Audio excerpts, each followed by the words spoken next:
A Agenda 2030 para o Desenvolvimento Sustentável é um roteiro democrático para uma mudança de práticas, de formas de fazer, de pragmáticas na economia. A Agenda 2030 e os seus Objetivos do Desenvolvimento Sustentável estão ancorados num tripé em que o desenvolvimento precisa levar em consideração não só o aspecto econômico, como o social e o ambiental. É a integração desses três elementos que leva à sustentabilidade. Então, a Agenda 2030 para o Desenvolvimento Sustentável é um guia. Tem metas, tem indicadores e formas de alcançá-las. Tem várias oportunidades e, ao mesmo tempo, ele tem vários desafios, principalmente para a sua implementação. Dois desafios principais são muito importantes para levar em consideração, tanto em contextos nacionais quanto em contextos locais. Um grande desafio é a governança democrática, né?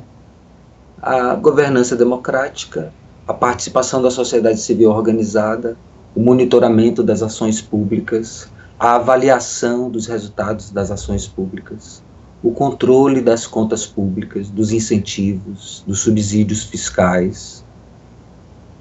E isso está muito ligado e é extremamente importante para incentivar o segundo ponto de extrema importância para a implementação da Agenda 2030, que é o financiamento de setores, de atividades, de economia, de sociedade, de meio ambiente, que tenham retorno nas três áreas e que consigam atrair recursos suficientes para se desenvolver.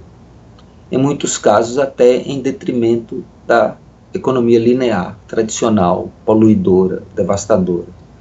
Precisamos de políticas públicas que direcionem os recursos para uma mudança nos canais de financiamento, para a economia circular, a economia consciente, a economia que traz resultados não só econômicos, mas também resultados amplos para a sociedade.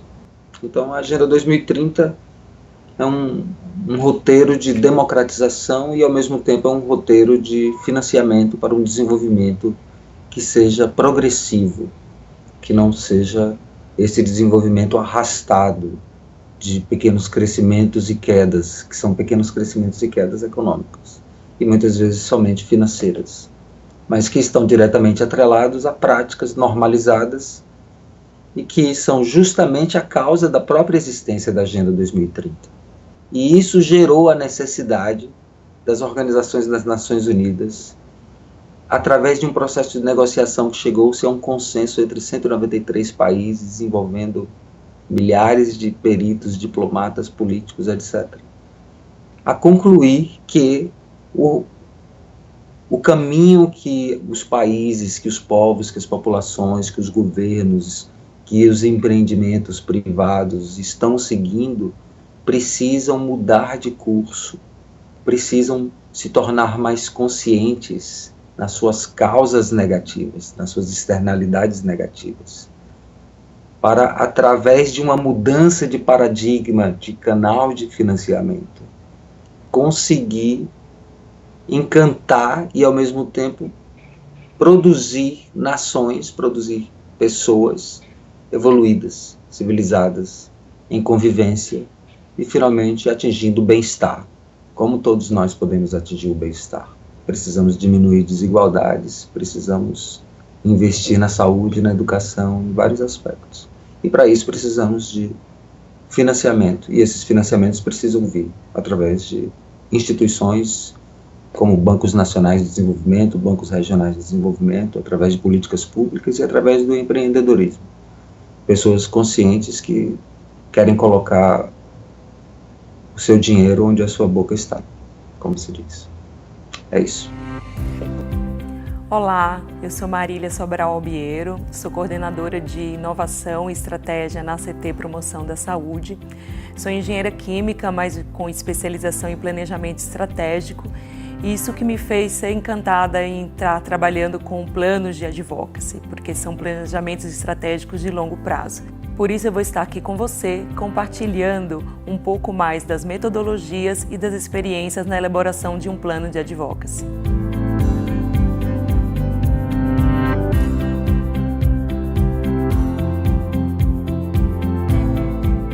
Já vimos que o advocacy tem como principal objetivo gerar uma mudança que promova um impacto positivo na sociedade. Porém, gasta-se pouco tempo para entender como uma mudança ocorre em um determinado sistema, contexto ou população.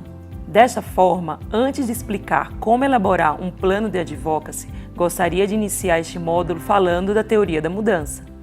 Mas afinal, o que é a teoria da mudança? A teoria da mudança é uma descrição abrangente, normalmente acompanhada por uma representação gráfica, que ilustra como espera-se que uma mudança desejada aconteça em um contexto particular.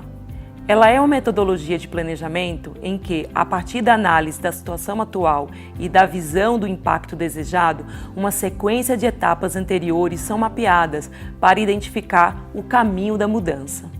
Assim, a teoria da mudança torna-se uma estrutura visual com uma narrativa que comunica aos seus atores-chave a lógica que a mudança ocorre e se torna a base para a elaboração de um plano de advocacy. E como se constrói a teoria da mudança? Primeiro, partimos de uma análise da situação atual, identificando o problema, as pessoas afetadas, os atores-chave envolvidos para a resolução do problema e os recursos disponíveis. Em seguida, criamos o nosso sonho, ou seja, definimos como seria uma situação futura com o problema sendo reduzido ou totalmente resolvido. Na teoria da mudança, esse sonho é chamado de impacto ou visão. A partir daí, identificamos todas as etapas anteriores que são necessárias para que a mudança ocorra e sua visão tome forma. O passo anterior contempla os objetivos intermediários e, para cada objetivo, uma série de atividades são planejadas. Observe que a etapa de definição das atividades é a última. Muitas vezes, ao traçar um planejamento, temos a tentação de começar por essa etapa sem analisar todo o contexto. Vamos ver um exemplo? Essa teoria da mudança que vou contar para vocês é uma adaptação apresentada no Plano Estratégico da Unicef de 2018 a 2021. Vamos lá. Se as crianças, suas famílias e comunidades tiverem acesso à água potável segura, se as pessoas tiverem acesso a saneamento e higiene adequados, se os governos nacionais e locais procurarem antecipar e mitigar o risco decorrente de desastres naturais ou conflitos, se planos nacionais, subnacionais e municipais forem desenvolvidos de maneira que sejam sensíveis às necessidades das crianças, se os países monitorarem e planejarem um ambiente amigável para as crianças, elas poderiam crescer e se desenvolver em um ambiente seguro, protegido e com mais saúde. Com a sua narrativa da teoria da mudança descrita, vou explicar o passo a passo para a construção de um plano de advocacy que vai dar forma à sua teoria de mudança. Nessa etapa, apresentamos os elementos de um plano de advocacy. Não há uma hierarquia entre eles, pois são elementos sistêmicos que devem ser organizados e executados de acordo com a situação de cada organização e contexto. Definindo a causa-questão e os objetivos do advocacy. Depois de termos definido o problema que vamos atuar, apresentaremos agora uma metodologia que irá lhe ajudar na definição da causa-questão e dos objetivos do plano. Usando a árvore-problema, partimos do problema que queremos resolver. Em seguida, com base em evidências, nós mapeamos as causas que geram esse problema. Quanto mais profundamente as causas forem analisadas, maiores as probabilidades de o problema ser resolvido. Os efeitos do problema na população também devem ser descritos, de modo a demonstrar a relevância do tema em questão. O próximo passo será criar a sua visão de longo prazo para a resolução do problema inicial. Passamos agora para a árvore solução. Para cada causa detectada, é necessário definir uma ou mais soluções. É interessante notar que as soluções identificadas serão a base para a definição dos objetivos do plano de advocacy. Os efeitos da visão também devem ser demonstrados para explicitarem as consequências positivas da resolução do problema. É claro que a priorização dos objetivos de advocacy que você vai atuar será baseada em fatores como se há evidências consolidadas sobre o tema, se há espaço na conjuntura política para endereçar essa questão e se sua organização tem experiência, expertise e recursos. Nessa etapa, é importante fazer um inventário e unir evidências das causas, das consequências e possíveis soluções do problema que você busca resolver, assim como levantar exemplos de políticas semelhantes, implantadas com sucesso em outras regiões, cidades, países e coletar pesquisas de opinião para saber se a população apoia a questão. Como você irá notar, essa etapa é fundamental para a definição clara do problema, da causa e da solução e irá acompanhar o tempo inteiro em todo o processo de construção do plano.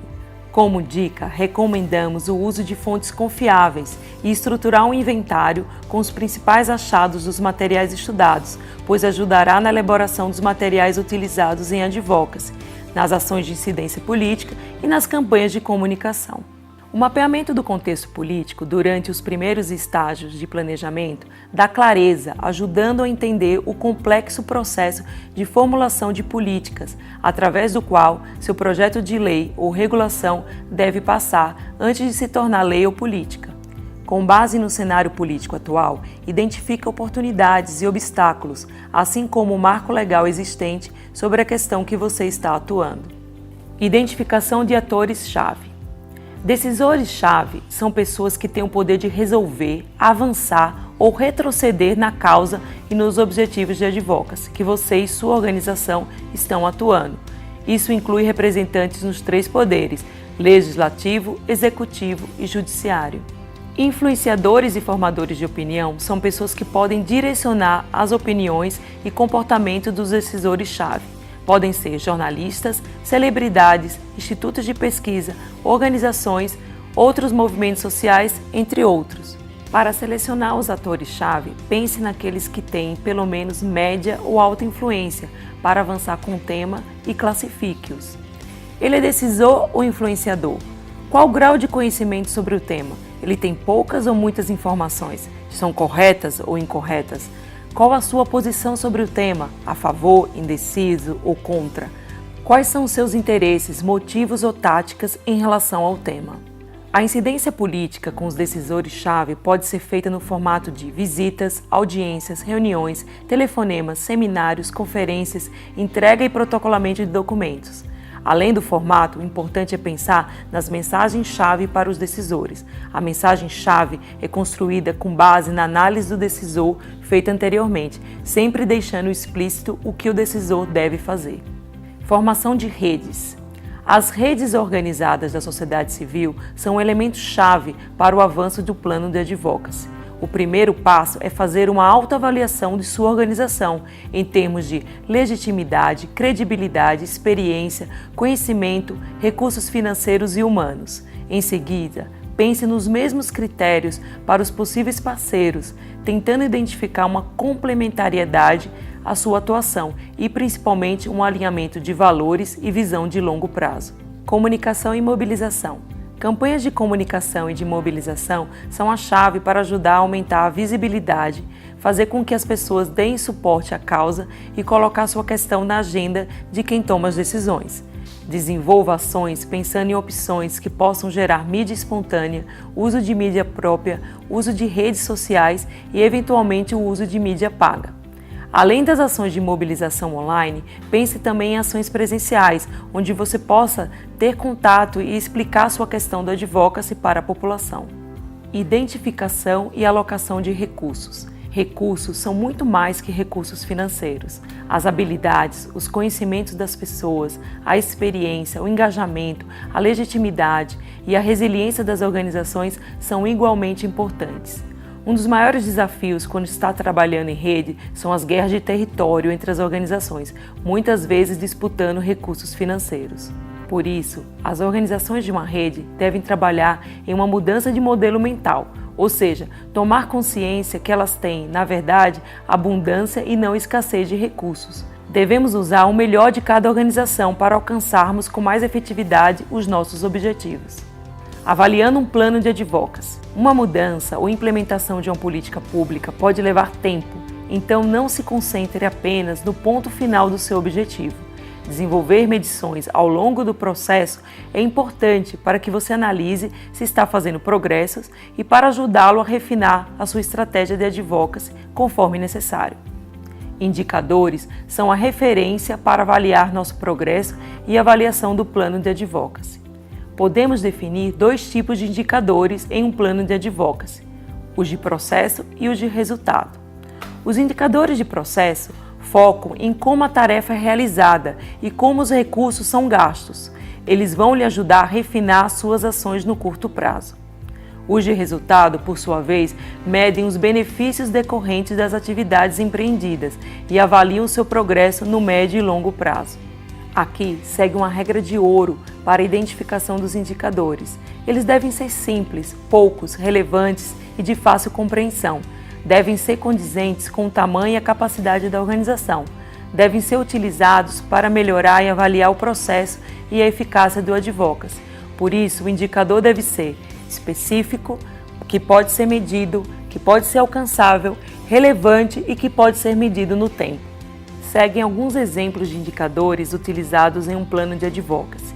Exemplos de indicadores de processo: número de pessoas treinadas, recursos financeiros gastos por projeto ou por uma ação, número de reuniões realizadas com os formuladores de políticas, número de pessoas da sociedade mobilizadas com a campanha, número de novos aliados, número de referências ao material produzido pela organização e número de matérias publicadas. Agora eu vou dar exemplos de indicadores de resultados. Mudanças na retórica oral e escrita dos parlamentares, a criação de um novo projeto de lei, o aumento do debate público sobre o tema, o aumento da participação de membros da rede em debates e audiências com o governo, a implementação de uma nova lei ou política governamental, melhores indicadores de saúde e até mesmo novos costumes sociais.